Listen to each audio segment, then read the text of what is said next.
I bet you didn't know every business relies on a trial balance to stay financially fit. Imagine a trial balance as a giant financial checkup for your business. It's like a huge scale that weighs all your debits, money coming in, against your credits, money going out.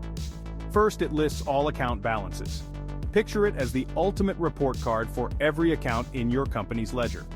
Each account shows its ending balance, either debit or credit. Second, it checks for accuracy. In double-entry accounting, every transaction affects two accounts equally. Debits should always balance with credits. Think of it as a double check to catch any typos or errors. Lastly, it helps prepare financial statements. The trial balance is the starting line for creating crucial reports like the income statement and balance sheet. While it's a great sign if it balances, remember, it's not foolproof. Errors can still sneak in, but it's an essential tool to ensure your financial statements are spot on. And that's why every business needs a trial balance.